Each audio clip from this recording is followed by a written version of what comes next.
On this episode of Kicked Back presented by Betway, we have Brendan Perlini. And for everyone watching and listening, this is our third time trying to record this episode because something's going on in the universe that there's probably just such good energy in this episode that it's a nice little hello from the universe. So for everyone listening, I have just one of the kindest people that I've met through my husband, Brendan Perlini, professional hockey player, former Edmonton Oiler. And for all the Edmontonians listening, I'm sure you guys are going to love this episode. As you all know, you guys miss Brendan Perlini as you wanted me to tell him. So Brendan, thanks for joining us. We're excited to have you. Thank you so much for having me. Yeah, third time's a charm here. I think I think we're blowing the internet up with our good vibes or something like that. I don't know, something like that. We'll see. I good vibes only. And then for also everyone listening and watching, we have producer Brett on the bottom of the screen. Big United fan. We have two big United fans in the stream today. So we'll get to that in a second. But first of all, Brendan, you've already told me the story twice now, but for everyone who's about to hear it for the first time, did you know when you played here in Edmonton that the fans here called you Lamborghini Perlini? Talk to us. Yeah, I'm starting to sound a little bit like an actor. I'm starting to think maybe I can have a career in acting by going over this story a couple times. So the answer is yes, I did know it. And still to this day, I do get messages like, yo, like a guy, to be completely honest, I think like a month or two ago, a guy slid in my DMs, like in the what do you call that? Like, like not in the main bit, like the requests. Like every now and then I'll check the requests, and a guy just like literally said, yo, Lambo, what up? Like, kind of just one of those where you're like, yeah, I'm not responding, but I guess they're still calling me that. But yeah, the coolest story that I have about that, and I've told you guys a couple times so far, is when I was playing in Edmonton in preseason. A guy at first, he started kind of tweeting about it. My mom kind of took hold of it. The next thing I seen, he had a jersey, my name, Lamborghini Perlini on the back. I still actually, let me just say this. Lamborghini owes me at least a car or two for promoting this. I still never got anything from them, crickets from them. But yeah, so this guy's kind of wearing the jersey. He's talking about it online, whatever. Like, we're still haven't even started the season. I'm going out. I go walking around the city a lot. We're in late September, early October, trying to get my feel for Edmonton. And I'm going like grocery shopping or something one day. So I'm using the Lime scooters to kind of scoot about because I don't have a car. I'm living at the hotel across the street. And during COVID times, wearing a full like balaclava thing over my head, hood up, jackets on, basically just my eyes showing, and ripping down the street on one of those scooters, and never forget the guy driving by, and it happened a couple times too, not just this one time. It happened again, so like somewhere else, but the guy literally like opened his window and was like, "Yo, Lamborghini Perlini, what's going on?" And I still think it's like, I told you guys this a couple times, so it's kind of funny telling the story again, but I don't know. I got a lot of love for the people there, and they treated me so well, and yourself, Caroline, and Mike, and met a lot of awesome people. So hopefully can get back. Well, we were talking about this at the beginning of the episode, but good people attract good people. So you deserve all the good vibes. Yeah. And I think that that's what's special about Edmonton, and a reason why I even started following the Oilers heavily as a Toronto Maple Leafs fan is because the fan base is different. They're so fun to be around, and the fans really care about the players and the team. And even if the team's not doing as well as they want them to do, the loyalty is there.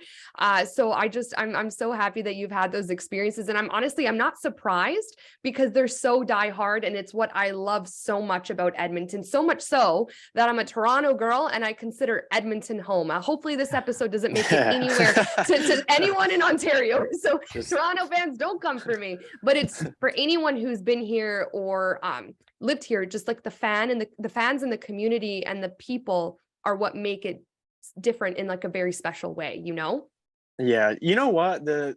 I swear to God, from like literally touchdown of the plane first landing, like before training camp, I looked outside the window and it looked like extremely, extremely similar to one of my hometowns in Sault Ste. Marie, like looked identical. And I walking through the airport, they had these old little chairs in the airport, same as our airport back in Sault Ste. Marie. And then there's just like a lot of like people around, like from my hometown, the Sioux, who had moved there. And Wayne Gretzky played in the Sioux. He obviously played in Edmonton. There was all these like connections like this with like my hometown. So I got like a very similar feel and vibe to like my hometown and the people that I'm around in Edmonton too. So it was kind of an easy like transition for me. So I know exactly like what you're talking about, like with the people for sure. Love what to was hear it like sorry, what was it like to have the city of Edmonton also kind of embrace your mother as well? Because she also became like a cult legend on Twitter for Edmonton Oilers fans too. Yeah, to be honest, I don't know much about that. I never tried to really like pay much attention to it. And yeah, I mean, she speaks she's kind of no filter as far as like, speaks her mind on things. And some people like it, some people don't. For me, like I prefer that. Like, to be honest, why I went to Edmonton in the first place was my connection with Dave Tippett, the coach, right? And Tip is like very like that. Like he's like black or white. And you get the God's honest truth. So yeah, I mean, I don't know, to be honest, to how to answer that. If she was around, I think she was out walking the dog, but if she's around right now, I'd tell her to jump in and answer it for me. I wish, because I was just about to say, I'm going to speak for all Edmontonians and say we love Mama Perlini. And I'm going to tell you something, Brendan, right now. I was telling my parents yesterday that I was going to talk to you today on the show. And my mom says, please tell Brendan that I love how he treats his mom, because I guess there was this one game where they showed your mom and like all these pictures of you and your mom. And my mom's like, I already know that this guy is a good kid and just like a good son based on like his relationship with his mom. And we love Mama Perlini on Twitter. So I appreciate it. Yeah, if she was here, we would totally want to talk to her. But if she's listening, I hope she feels the love. No, yeah, I'm sure she'd be really happy to appreciate that. And to be completely honest too, she's like thought of different things as far as like starting a podcast of like maybe like a Hockey Moms podcast or something like that. So maybe I'll have to link you guys all up and share ideas or something like that. So please, we would love to. We would love to extend. It would be so cool. Brendan Perlini one episode and then Mama Perlini the next. That'd be awesome. That'd be so good. Okay, so like everyone. By the way, too, if you guys think I talk a lot, like just wait till you have her on, and then if you think she talks a lot, definitely don't have my dad on. you won't get a word in the whole podcast. We want the whole Perlini family on the next episode. And it could be about whatever. It doesn't even need to be about soccer or football. It could literally be about your dog. And I would totally be happy to have that conversation. You're talking to the craziest dog lady. Also someone who never stops talking. So that might be a 6.5 hour episode, but I'm willing and like excited to do it. So hopefully we can schedule that in the future. But for everyone listening who's a soccer and football fan, I guess the natural progression here is, Brendan, you're a hockey player, but you also have, this big passion for soccer and football, and you were born in England, right? Yep. Yeah, I was born. Why don't tell everyone your experience, how you fell in love with the sport and the team that you support? Yeah, so I kind of before we got cut off a couple times, I mentioned this prior. Born over there. My dad finished his career over in the UK, and my brother was born back in Canada just because it was like off season. He was born in the summer in June. I was born in April, so still during the season. But yeah, we grew up over there. I lived over there till I was 11, 12. My brother was 14, something like that when we moved back. So like, if everyone over there is just football nuts, right? Football. So all you're doing at school, all you're watching on TV. And to be completely honest, like it's funny, and I'll explain a little bit first, like, so how we got to be a United fan. My dad wore number 11. He got it retired in the rink over in the UK. We grew up Ryan Giggs fans. So that was like one connection.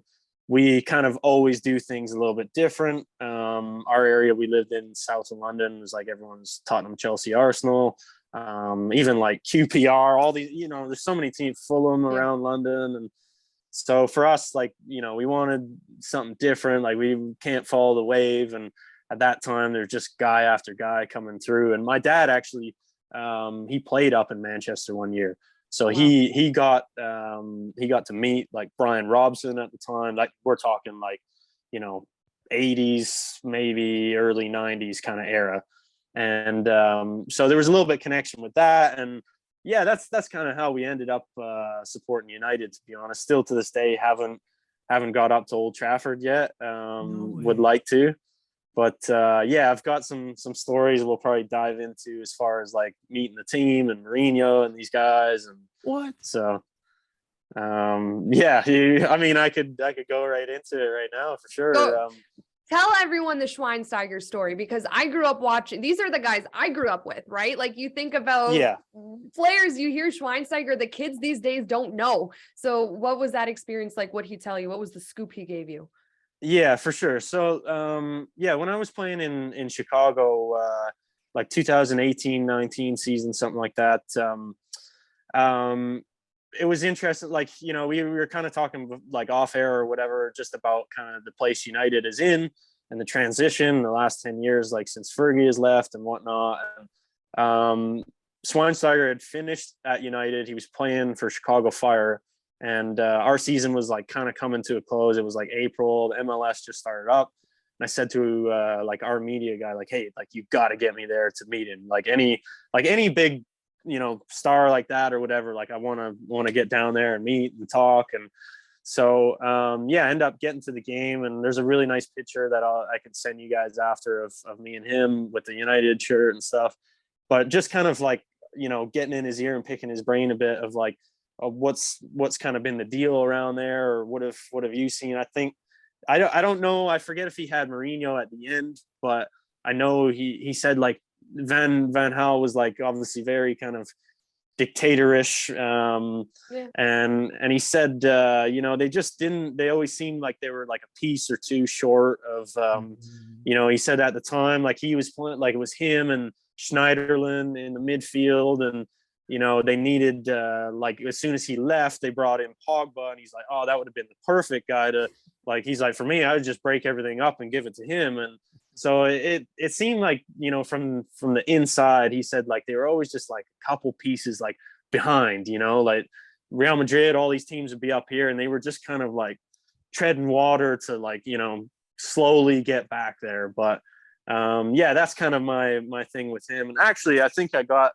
Give me a sec. Oh no! I got the shirt. Us. Where is it? I'm trying to find crazy. It. He has to sift through all the things he has. He's got like all the. No, I don't.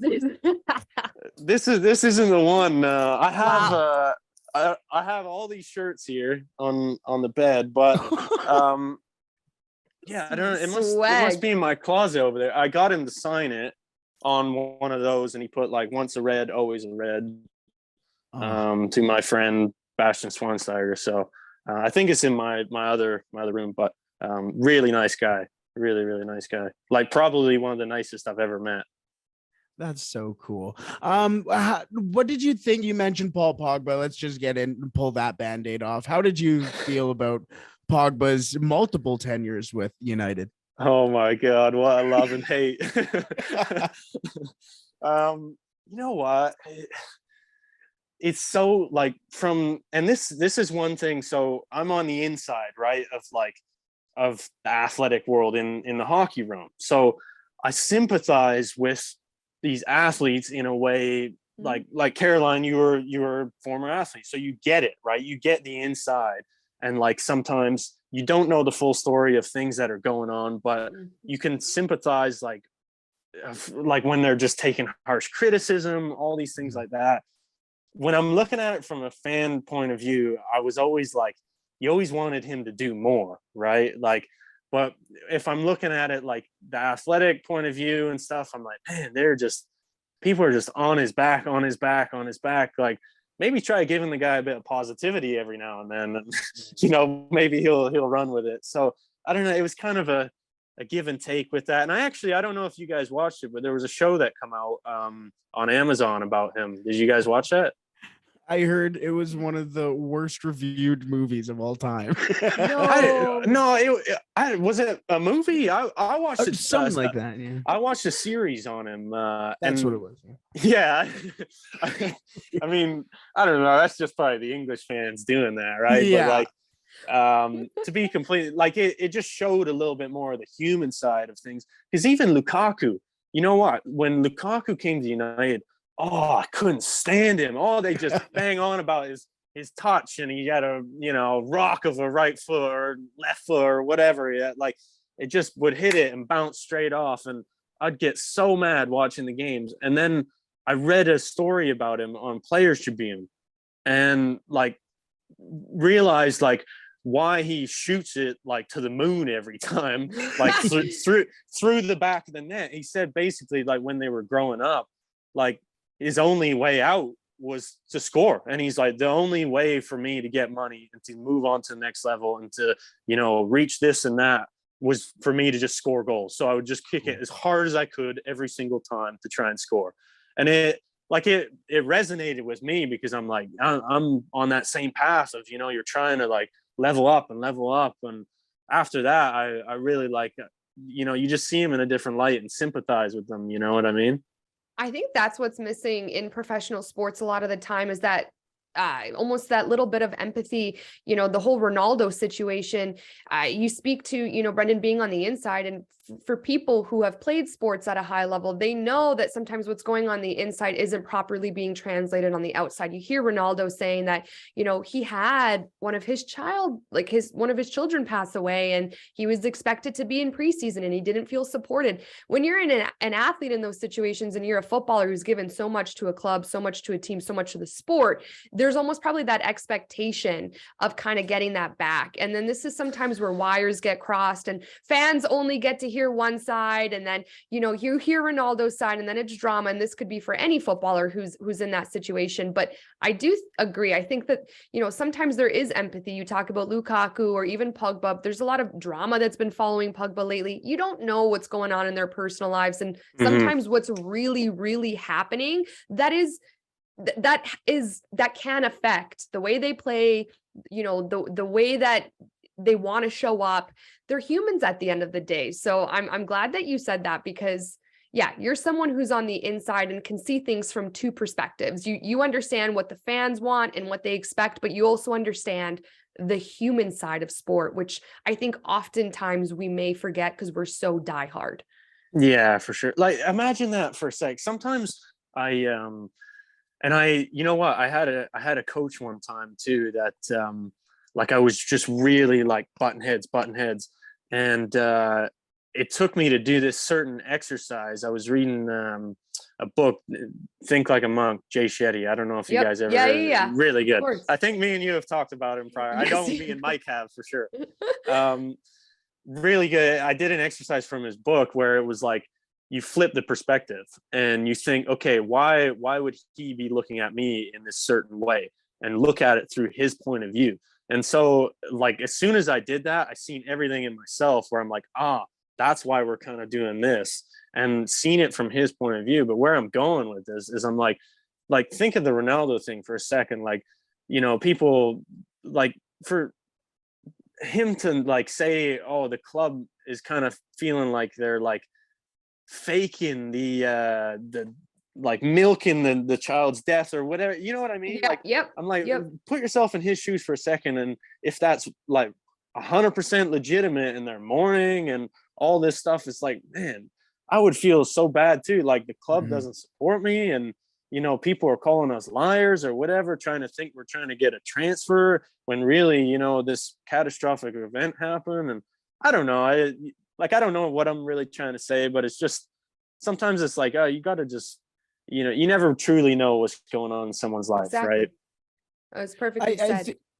I think from the outside, it's so, because you guys mentioned you guys are on the inside. I am a kid with a beer belly who sits there and goes, "Oh, why aren't you running harder?" So I think it's important. That's 100% important to mention, and I kind of want to bring back something that you mentioned as an Oiler and kind of tie that into what is going on with Manchester United and what has happened with Manchester United. And there was that kind of infamous presser with you talking about just how much the Oilers were losing at the time and the real negativity around the city and the team going, oh, and you sat there and went, you know what, maybe we need this. Maybe we need to be losing to really, really embrace the winning culture. And then basically right from then, the Edmonton Oilers turned it on and we're here now. How do you think that kind of relates now to Manchester United? Because that was some ugly times under a couple of different managers. And now we have Ten Hag. We're watching Ten Hag's magic right in front of us. And it's kind of that flip. How do you think that kind of relates to, especially United supporters, just going through those tough times to really feel the sweet nectar of being above Chelsea and Liverpool? That's that's sports, that's life in general, right? Of like, it truly never is like, all just top of the like look at Liverpool this year, right? Like for the last however many years they've just been, Premier League, Champions League, whatever, like, and now it's this year they're, not doing too well, and everyone's like, oh, okay, like, maybe like we got to start retooling or looking at it, like, so that's kind of just, what, in any, like, whether that's sports, business, like, I don't think you can absolutely, like, even someone like Ronaldo, who it's like, oh well, he's been at the top for however, but he's, he goes through his trials and tribulations too, right? He had a son or a daughter pass away, or what. Like, everyone's got downfalls, man. That's life in general. So, as far as United goes, like, I think for me as a fan, like, when things like truly start getting better and better here, like, it's exciting, right? Like, I'm still not like 100% sold, just because I think with every manager, Mourinho come in, Brian Zlatan, they won Europa League. Like, there was a little bit with every manager. When Ollie came in, same thing. So, for me, it's going to be like, I'm a little more calloused over now, where I'd like to see a couple years progression before I like really get excited. But it's nice to see different guys doing well too, like Rashford scoring whatever he's got, like 16 and 16 or whatever he's got, It's good, man, especially the homegrown guys too. Brendan, you told me in a text message that you have a signed boot by one of my favorite players to watch growing up. And again, the kids don't know these days, Didier Drogba. If anyone had the absolute, just honor of watching Drogba in his prime, this guy was an elite player. So talk to me, how the hell do you have his signature on a shoe? This so oh my God, there it is. I'll put it up. There's the signature, the DD11. Yes, classic. If you know, Nice boot too, right? Like, mercurial believe vapors. Me, stuffed my foot into this couple times trying it on, and so it's for her. Just to confirm, it's for sure his shoe. It's not like you bought a boot and he signed it. That's his boot.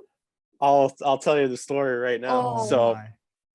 He comes, he signs at the end. I don't even know where he was playing at the time. Like, where did he go after his second stint in Chelsea there? Do you remember?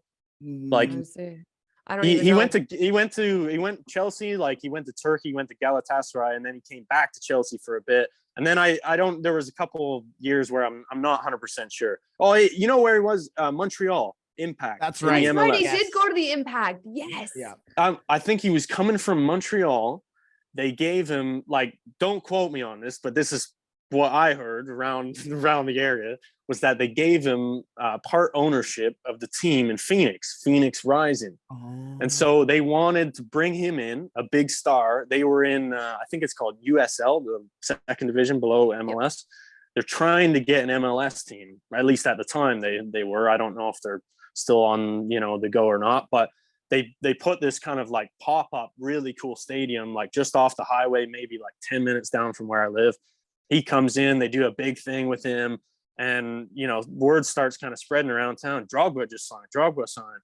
And I'm like, oh, here we go, like, because I had been to one of the games before and got to know kind of like their I think at the time he was like their media manager and stuff like that. Like really, really good guy. He's actually working for the Florida Panthers right now.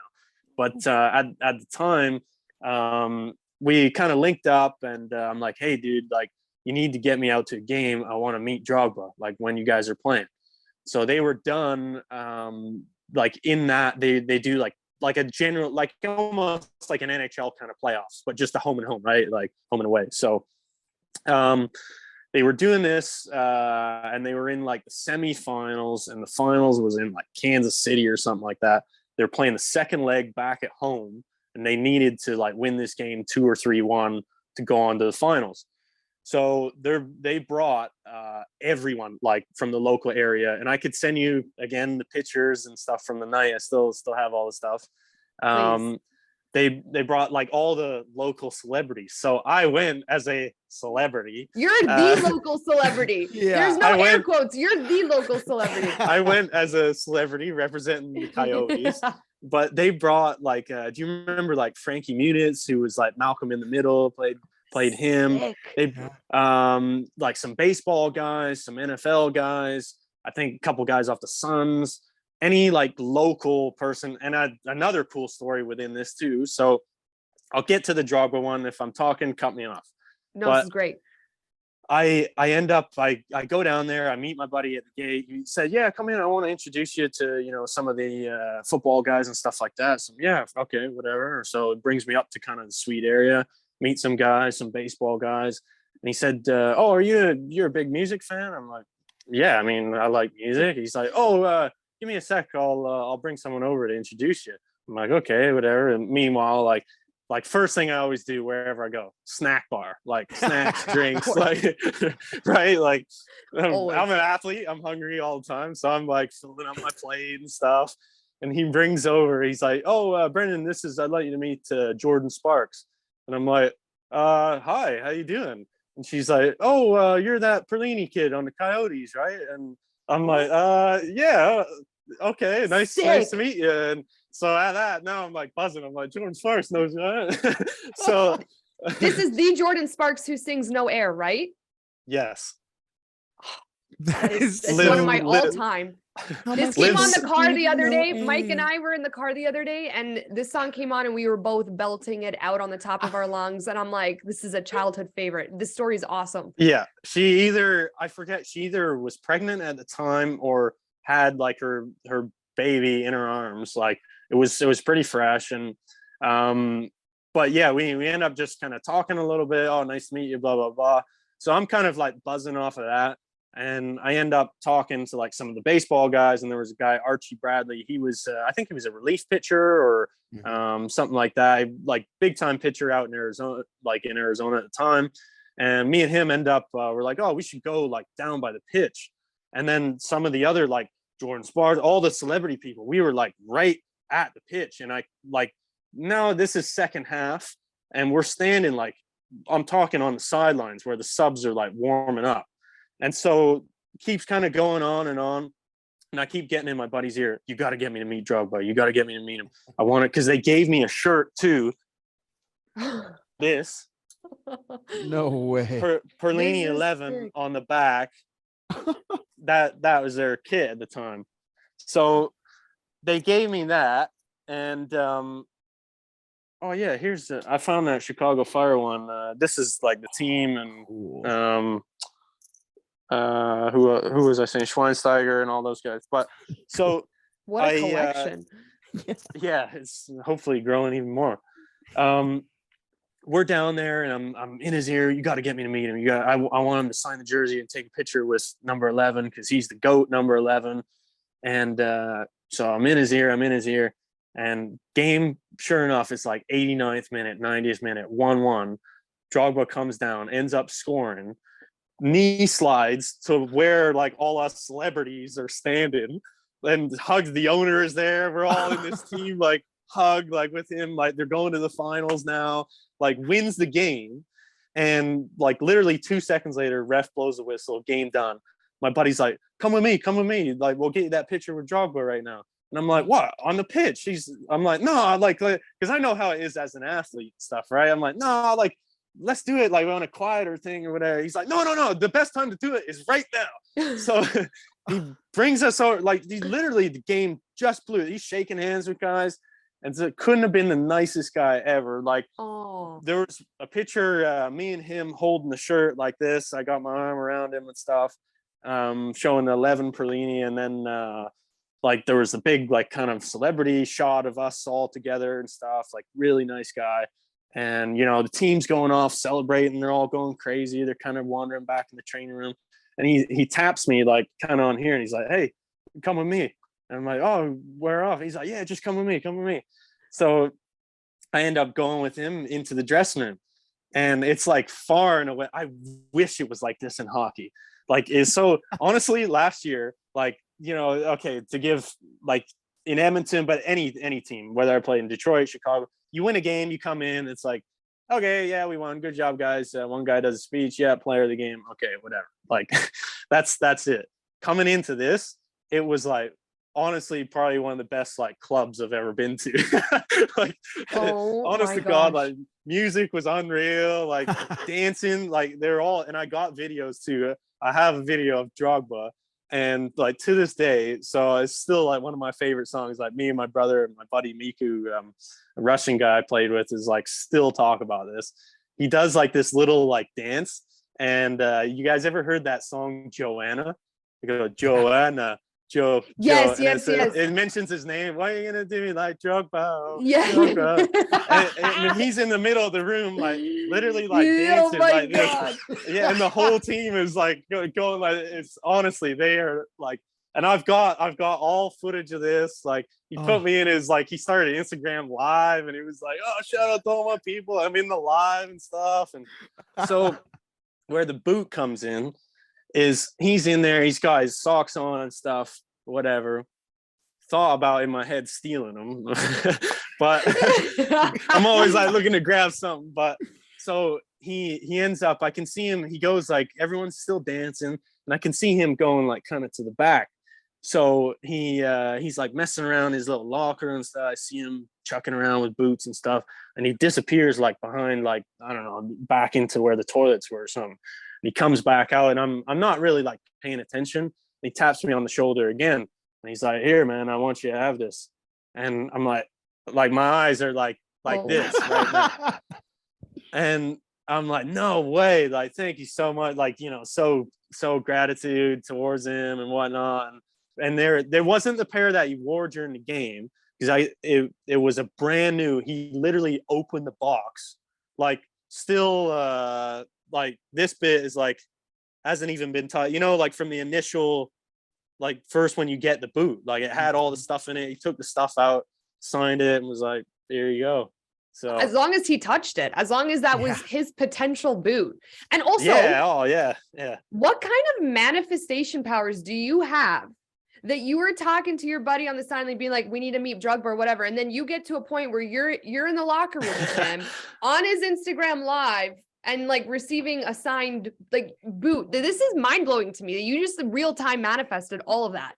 Oh yeah, I'm glad you said it, because I don't think I've ever thought about that before, to be honest, and how powerful that stuff truly is. But yeah, so I'm not even saying that as a joke. I'm not even saying that as a joke. Like, that is real. Like, whatever energy you are putting out for him to just be like, hey, come with me. That doesn't happen, Brendan. Like, it doesn't happen also with, like, again, like a Didier Drogba. This guy wasn't just like an MLS star. This guy was a Premier League star. This guy is highly remembered as one of the best, you know, Chelsea players ever. To build off the last story, as far as like manifestation and things like that, I feel like this one almost hits like a little bit even better too. So I was in Chicago again.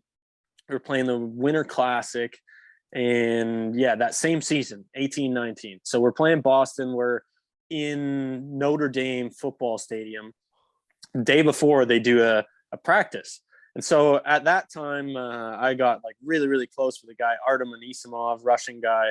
If you look him up on YouTube, like done some crazy, shot the goalie one time, like as a celebration, like when he was in New York, got jumped for it, like started a brawl, but like done like some crazy celebrations. Me and him always used to talk about like he would have these videos of these Russian guys, like his friends back home, doing all these wacky celebrations and whatnot. So we kind of loved that. And we were talking about like soccer a lot and football. So I end up saying to him, we were laughing and joking around, like we get on for practice and kind of skating around like before the drills start. And I said to him, like, Artie, what do you got loaded up for tomorrow if you score? Like, what celebration are you going to do? And he did some stupid one or whatever. I don't even remember what it was. And we were laughing and joking. Have you seen this one? Have you seen that? Whatever. And then me and him like kind of sit down and we're stretching. And I'm like, I seen a good one the other day. I followed a guy, Memphis Depay from, he played for United and he's playing for Lyon now at the time. And he's, you know, he starts like going like this and like he scored and he'll do that like to the crowd and stuff. And we're laughing and joking about it. But it turned out like somebody, like our photographer on the Blackhawks took like a photo of me and him stretching. I have the photo and I'm like laughing at him like this.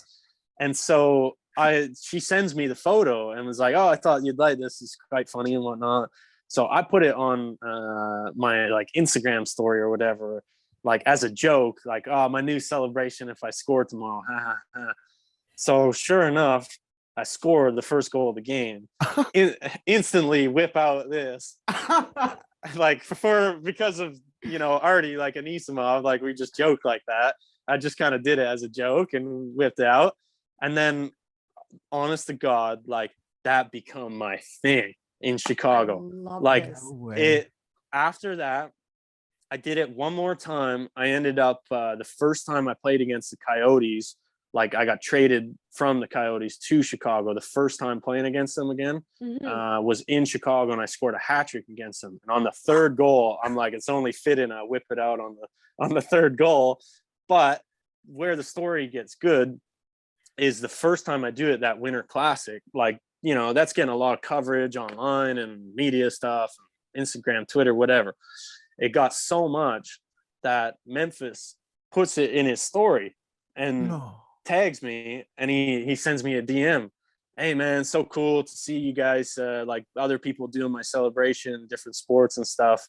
Send me your address. So I say to like our media guy, he was shout out to Adam Roglin, like great guy, our like head media guy, huge Tottenham guy. So we were he's the one who hooked up the Schweinsteiger thing and stuff like that. And so I say to him, hey, he's asking for my address and stuff. I think he wants to send a shirt over. Let's send him back, like want to make up one of mine or his or whatever, send him one back, like a jersey swap and stuff. So we end up doing that. And this is the one again that he sent. Shut up. So obviously like he's my guy too, because he's number 11 as well. I've worn 11 like my whole life. And wrote on there, he put, holla at me when you're in Europe. No way. God bless Memphis. Yeah. And so 11's big in your life, hey? Like this has got to be a number time, for you of like luck and abundance and destiny. Like I really believe in that. So that's really cool because not only is it a number your dad wore and then you wore and then you now my brother. Yes, and now you're getting jerseys signed by number 11s. Like that's really cool. It runs really deep. There's only been a handful of times I haven't worn it. In Detroit I wore 29 because 2 and 9 is 11. Yeah, okay. I went completely off of it. In Edmonton I couldn't wear 11 because it's retired. And there was a whole like kind of, I got inspired by Jackie Robinson, so I want to wear 42 and stuff. Ooh. But we like there's so many things that like run deep with that, not like just scary things too. My grandfather passed away January 11th. I played in the 11th Winter Classic in history. I scored like at the 11-minute mark in the game, stuff like that. Like I forget. There was one. I scored that hat trick where I did this March 11th. Wow. I Like, love this. honest to God, it runs really deep, and those are just base layer stuff. There's a lot more things that I kind of forget off the top of my head, but Do you see 11:11 a lot on the clock? all the time. Yeah. That's all so the I'm time. not so when I hit record, because it's our time here, it was 11:11 when I hit record. Yeah. That's such a big number in my life. So I was like, oh, that's nice. Like, here we are talking about like positivity and everything. Yeah. And then it's like always just like a nice little wave to me. But it's so cool that you say that, because obviously this is a very like aligned episode of just good vibes. I mean, I feel like Yeah, we're for going to sure. title this "Good Vibes with Brendan Perlini." Like, I don't even know if Let's there's start our another own thing. podcast. Honest to God, I'm not kidding. I'm not kidding. First of all, that's sick that you got that from Memphis Depay. And there goes my ring light. You want to talk about the universe doing some crazy shit? My light just died. For everyone listening, but what did he say during the World Cup, Brett Depay? That he started some controversy on Twitter, which made me like him even more. Yeah, this was during the knockout stage, and that was against the U.S. men's national team. And he goes, "All bark, no bite," and people got mad. You know, I like when our sport has a little bit of like, you know, the pot stirred. That's why I love Ronaldo, because he's like the villain, and Mbappe can be the villain, and even Messi at the World Cup, you know, I don't know who he told on the Dutch team, but he basically like told him off in the middle of an interview. Weghorst. Yes. And I don't know what he called it, but I think I saw online like that Messi called him a donkey, and Messi's typically like this really nice, like doesn't do anything like that. And when he did that, I'm like, you know what? Messi's going to enter his villain era before he wins his first ever World Cup. So sometimes I like when the pot is stirred and like, you know, these professional footballers kind of add to the storyline. And when Memphis Depay tweeted that, I was like, legend. What a legend. He seems like just to chime in, he seems like, from my experience, a really, really good guy. I don't like, you know, he's another, we talk about United and guys like during the Schweinsteiger thing who come and go. He was one of those guys. Like Memphis was brought in during like 2015, 16, meant to kind of be not next Ronaldo, but gave him number 7 shirt and stuff. And, you know, it just like, it's interesting how a lot of guys have come and gone there, and what really takes place. But yeah, I mean, I can only speak on my experience. It seems like he's a really, really cool dude. And I actually he tweeted this picture of him wearing like the Perlini jersey I sent him. No And it's a signed jersey too. So like I would never wear like these Schweinsteiger ones, right? Like that just goes and sits like in my room. No one touches it. He was like wearing it, playing basketball with his buddies. He's got like the Rolls Royce in the background and stuff. And you can see it says on there like whatever my message was to him with my autograph. Oh my I wish God. I left my phone in the other room too. I would quickly bring it up and show it to the screen. But I don't know about you guys, but I would flex on that all the time. I'd be like, Oh yeah. professional footballers are wearing my jersey, and he in front of a Rolls Royce. If only he knew that your nickname was Lamborghini Perlini, he'd probably put it on his Lambo. Yeah, seriously. I think it's like a alternate what do they call that, like alternate personality or something, you know, like when I wear 42 I'm the Lambo, but if I'm wearing 11 I'm not considered, you know, I don't have anything to do with that. So That's so funny. Listen, we've had you for a while, Brendan, so sorry, Brett, go ahead, ask your question. We'll finish off on the Mourinho story, because we need to fit that in, but go ahead, Brett. Yeah, no, this kind of, I guess, ties into it potentially, but with Memphis putting, when you're in Europe, they hit me up. Have you been back to Europe, I guess, because you're from England? Have you been back to Europe and been able to kind of maybe finagle something back? No, not since that. That was because that was basically the year before COVID, and then COVID, went down. I was like the only time I went over this year to play Spangler Cup with Canada. Right. But you're over there, like I was there for 10, 12 days or whatever. You're in and out pretty quick. And so, yeah, I haven't been back since. I'd like to and take him up on the offer and see what, you know, if he's paying, I'm coming. We're rolling in a different bracket, that's for sure. Yeah. Oh my God, you have to. That'd be so funny if there was like a collab that you guys did. That'd be so Oh, good. I'd love it too. Yeah. I feel like he's, we talk about manifestation, all this stuff. I feel like he's similar on that wave. Like that's the vibe that I kind of get with him from the laws. Like he does it more so in terms of like, like follow God's path and stuff. He seems like more religious in that way, but it's all, in the gist of it, it's all very similar. Right. So, who knows? Maybe I'll hit him back up and get over there. Nothing is out of your reach. So if you ever do that, you have to promise that you come back on our show and you tell us all about the experience. Shit, I'll live stream the damn thing so you can all see it. Oh my God. Actually, you know what? We're going to come with you. I'm just going to start manifesting that we'll be there with you. Yeah, exactly. We'll get Drogba. We'll get the whole crew over there. Hey, Bastion, what you doing? Yeah, you guys exactly. you guys might be reviving me on a stretcher because I tell Mike, I'm like, I've had such, I'm super grateful that I've interviewed like, Ovechkin and a lot of, top hockey players. But I'm like, I met Kaká once, which was one of my favorite players growing up. But I'm like, and he's on my vision board to interview is David Beckham. If I sat down with Beckham, he might be the only person in the world that I'm just like, I might just sit there and start crying because the way he's like impacted my youth and development into the sport and just how he was just like the first athlete in soccer to kind of transcend into the pop culture world and how he kind of shaped my pop culture football narrative in my mind and just the footballer he was. I actually think I wouldn't survive that interview. So it's on my vision board, true. But it's just so crazy when you meet these people. Isn't he just like the best too? Like just looking at, like the coolest looking guy, like it covered in tats these days. What like, didn't he get one on like on the side of his head or something too, or something recent? Like nobody can pull that off. And on him, like looks so cool. Like anything he does, any hairstyle.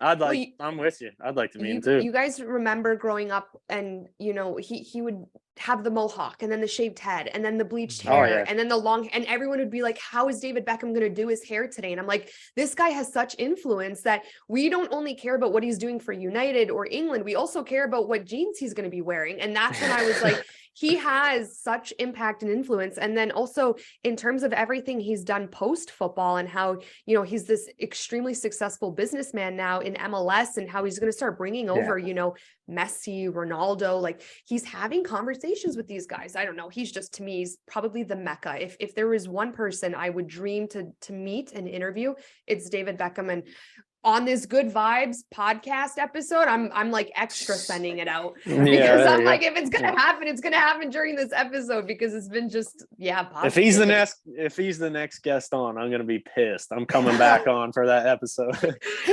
We'll stream you in. We'll stream you in, Brendan. Perfect.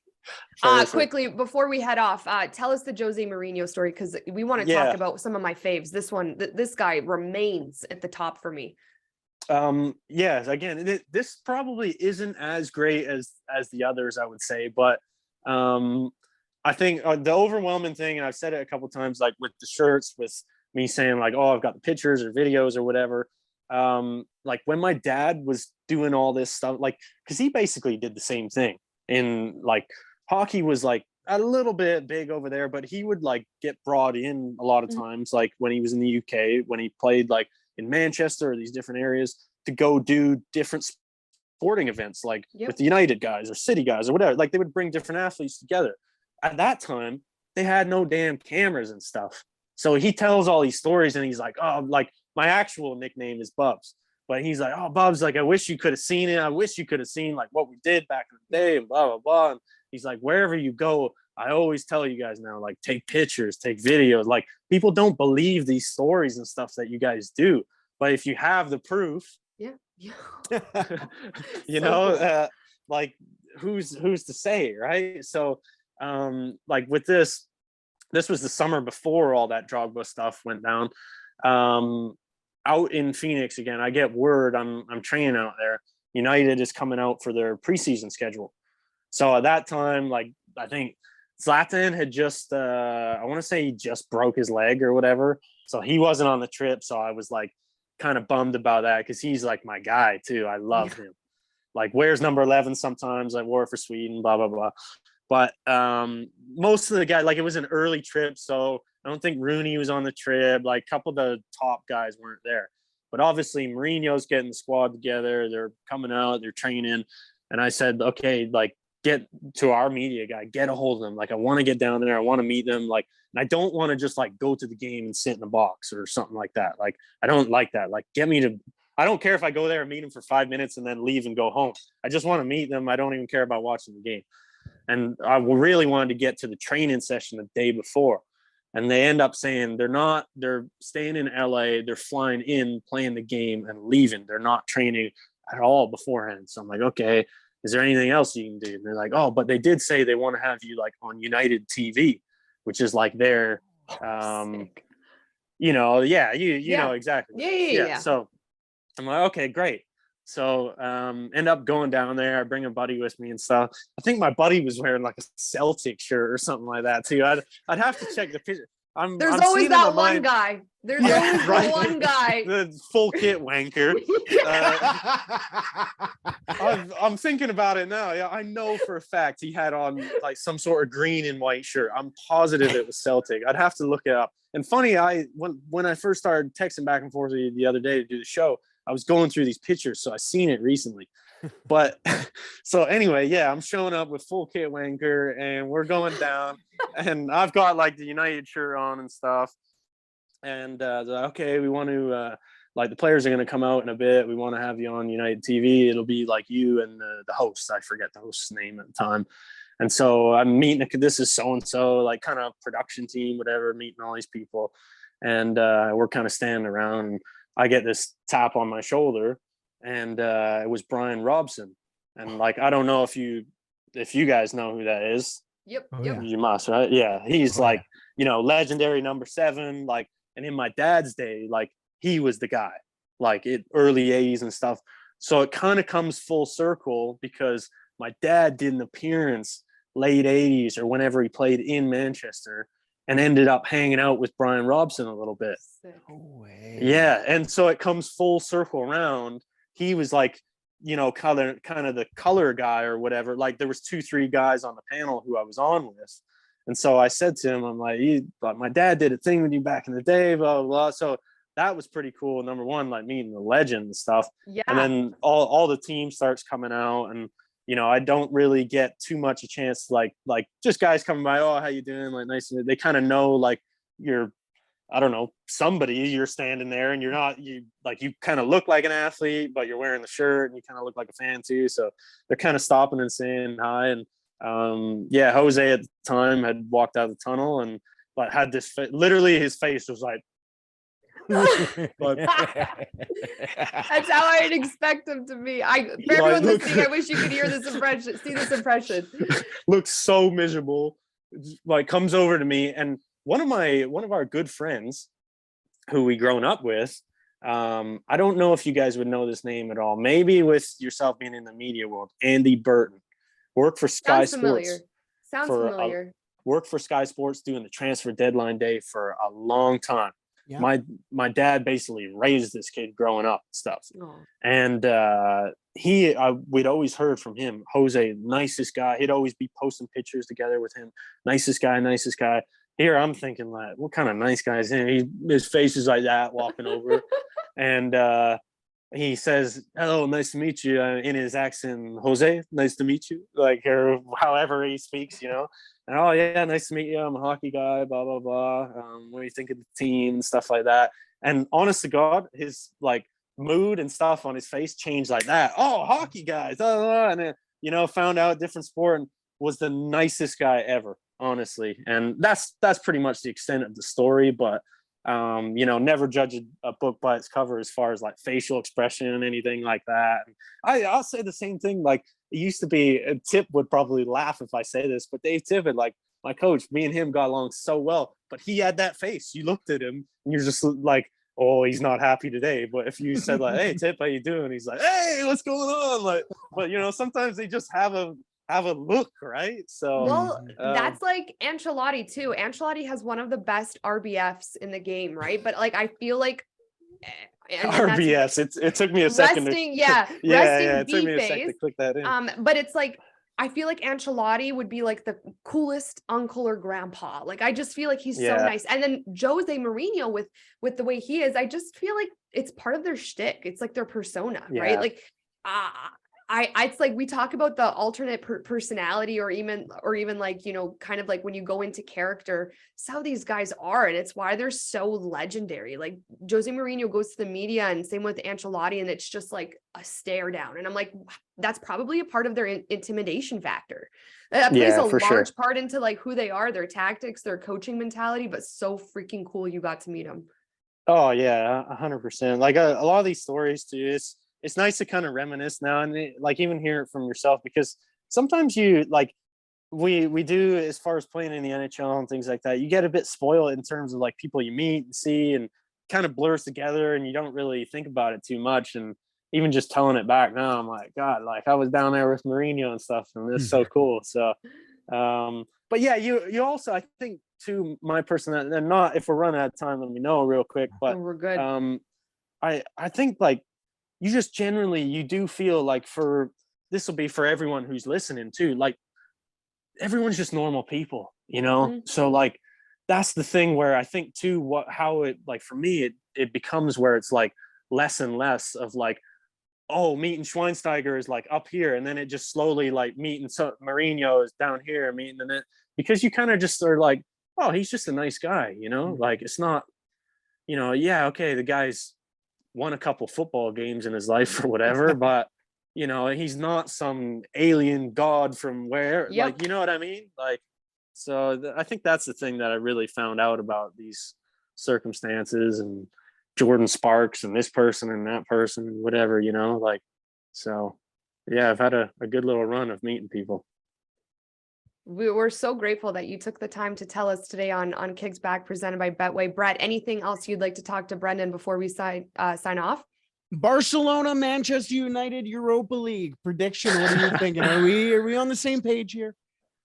They're gonna pull it out.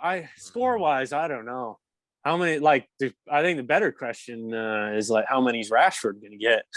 Seriously. Yeah.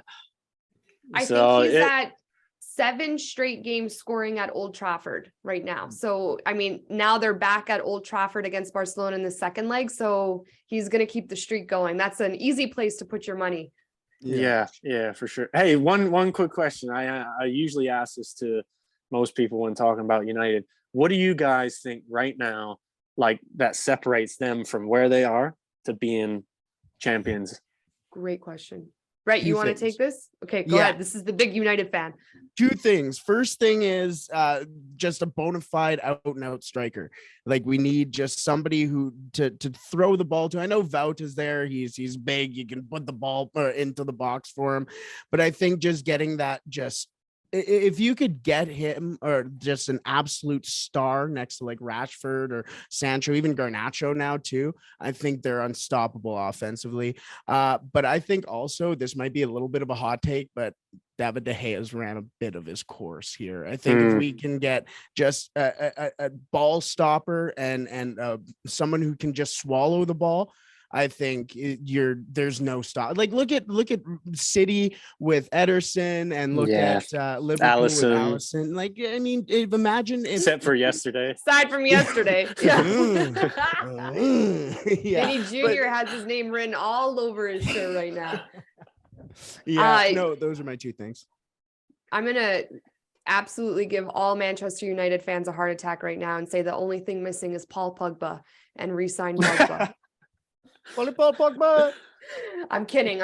No, I think, Brett, great points. And I think that honestly, they just need to now find a way to be consistent, because I think that they have all the tools and they're doing it. And they have a very good manager who's put other people in a place of management that they're finding ways to succeed. And Ten Hag outcoached Xavi at Camp Nou. And I think that, you know, this is a guy who can make wonders happen right now for that club. And Casemiro has been United's best player, best signing, best player, what he's done for that team. It's like his mentality is contagious. We talk about sometimes like the power of having someone like that on your team, you know, hearing that United's at the bottom of the table for the first time in 30 years. And then Casemiro deciding to join United at that moment in time, and then helping the team kind of flip and telling his agent to basically tell Ten Hag and management, like, tell them I'm going to fix this and actually do it. This guy's like a mentality monster, and I respect that so much. And probably a guy that,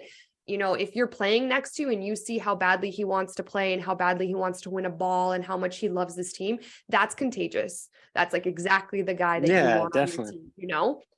How about you, Brendan? Couldn't agree more. No, yeah, I agree 100%. I think both you guys are right. I'm not the biggest Fred fan.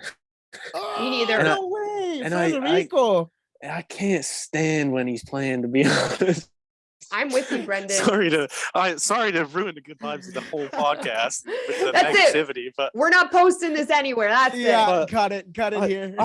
I generally, like, now is when, you know, I think of that Schweinsteiger story, and I'm like, man, imagine if they had him back there too with Casemiro or something, like, just rocks, right? Like, so I don't know. We'll see, where it goes. And it's like this is a whole nother question for another day of, like, then who do they get as far as, like, you know, strikers, and who's actually, like, legitimate, and, you know, do they go after a Kane? Why would Kane want to go there when like their facilities are lesser and things like that? And so I don't know. Yeah, it'll be interesting, but I always like to ask that to get other people's opinions. Totally. That's great. Brendan, we appreciate you so much. You are welcome anytime you want on our show, and any more stories. Like, if you come up and you're like, oh my goodness, Caroline, there was something that I didn't talk about that I want to share, please, because I'm sure our listeners are going to love it. And then please, if your dad wants to jump on and tell his stories from back in the day, like, I think it'd be so cool to hear them and kind of get, you know, his perspective on things. Yeah, it's a whole different. He's not getting people DMing him saying, like, oh, nice to see you doing my celebration. That's for sure. His was a lot more in person and stuff like that. So like, cool. Yeah, for sure. Well, I'll bring it up to them. And thanks again for having me, guys. It's been truly awesome, and I knew it was. So yeah, thanks again.